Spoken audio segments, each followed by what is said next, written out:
Okay, Ron, thanks very much. Yes, we are delighted to welcome to After Hours one of the newest Vancouver Canucks, Jacob Markstrom, acquired in trade from Florida on Tuesday in that deal that you may have heard about that saw Roberto Luongo go to the Panthers. First of all, Jakob or Jacob? Speak now or forever hold your peace. Jacob. Okay, what do your parents call you? Son. Good answer. All right, it's Jacob from here on in. Triple header question to start. Where exactly were you on Tuesday when you heard about the trade? How did you hear? And what was your initial reaction? I was on the golf course, and Eddie Lack called me, actually. Really? Yeah. You see, now, how could you trust Eddie? Because he was the same guy who told Ryan Kessler here on Wednesday that he'd been traded to Pittsburgh. I didn't trust him. I kept playing, and then Florida's GM called me and let me know, and then I figured it was the truth. So I went home and packed my bags, and Vancouver called me, and I was on a flight to Phoenix. Your reaction to the trade? Well, I was shocked at first. I didn't expect it at all, but I'm super excited, and I feel like this is a good opportunity for me. How were you cheering for Eddie Lack after the McGrattan goal, and what were your thoughts after, because he played brilliantly after? Yeah, I think it's really great to, obviously not a great goal to let in, but to bounce back that 2-on-1, the backdoor save, and then rest of the game he was outstanding, and that's a really huge thing that be able mentally to let go of what happened and look forward. Yeah. Tweet from Sonia.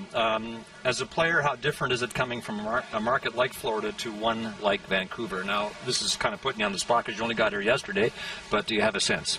Well, obviously the interest and all the cameras like this, but Three of them right there. Yeah. But Florida is a really good place. I have nothing bad to say about that place, but I'm super excited to be here. The buzz among Canuck fans for the better part of this week has been, a year ago we had Corey Schneider and Roberto Luongo as our goaltenders, and now we've got a Swedish combination who between them have 60-plus games. Do you think it's going to be a challenge here for you to win over the Vancouver fans?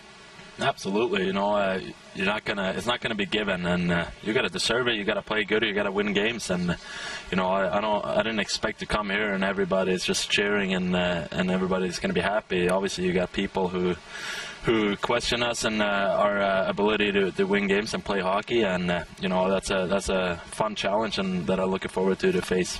You and Eddie are the Swedish connection, as I say. You have a significant one. You've been friends for a long time. You played together in Brynäs of the Swedish Elite League. The year before you left, both of you left to come to North America. There you are in Brynäs colors.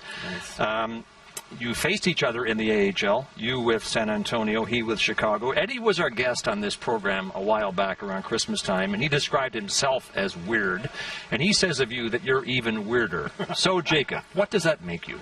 That makes me not weird because he's a pretty weird guy, so I'll leave it at that. All right. Confirm or deny this. When you played with Brynäs, you showed up one day with road rash all over your right leg and your hip. And it was the result of losing a bet and having to go down the bobsleigh track naked, and you fell out of the sled. Who told you this? I can't say, but it was Eddie Lack. Oh, word. Yeah, that might have happened, yes. Well, is there anything else you want to say about it? No, not really. Well, just, did it hurt? Yeah, it hurt. It wasn't comfortable to put the gear on the next day and get hit with pucks. Well, how in tarnation did you come up with a bet like that? Oh, it wasn't my idea, I'll tell you that, but I got a couple weird friends. Eddie Lack is one of them. He wasn't there, but some of my other friends, they thought it was the best idea ever, and so I just went with it. How did you guys get your hands on a bobsleigh? Oh, I have one.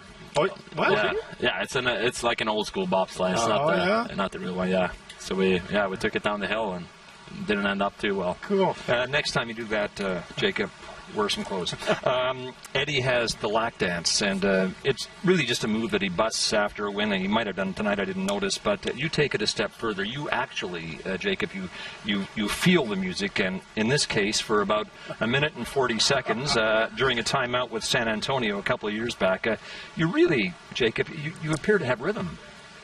Yeah, I think I'm a pretty good dancer. How do you stay focused during a hockey game when you're acting like that in a commercial? The glass, actually. The glass broke, so it was. I don't even think we had a glass in the arena. It took a long time. So they were playing music, and the fans had fun. The fans started dancing, and the Venga Boys came on, which is, I like that song. So I don't know. It just came. What did the coach say to you? Anything?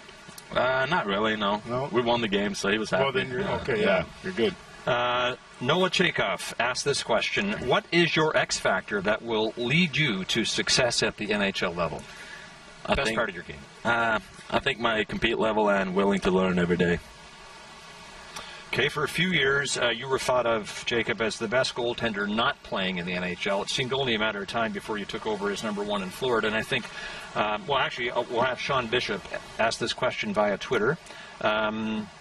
He asks, the Hockey News rated you as the second best prospect in the game in 2011. Did such lofty expectations actually hurt your development? No, I don't think it hurt it at all. I think, I don't know, I think I kind of got stuck in Florida, and, things obviously didn't end up like I wanted and they wanted it to be, and I think I needed a new change, so this was a perfect opportunity for me, and that's why I'm super excited to be here. You missed the playoffs last season with Florida, but you did win something big in May. You were part of Team Sweden to win the World Championship. We've got a couple of pictures here, and I think the first one might be a selfie that you took on the day of the celebration, right? Yeah, me and Daniel right there. How'd you celebrate? Well, a bunch of hugs, water. Now, that picture would tell us just how big the World Championship is in Sweden, would it not? Yeah, it was awesome, especially playing in Stockholm, and that was the next day. It was awesome. Cool. What age did you start playing goal? I know I asked you this morning. I started playing goal when I was 13. Yeah, that's amazing. And how many goalies do you have in your family? My dad used to be a soccer goalie. Yeah. My mom was a handball goalie, and my brother is a soccer goalie. Cool. Your brother, before we get to that, the Huffington Post said recently that your Twitter account, which is @J_Markstrom, has Strombone 1 potential. So this tweet is from Sarah.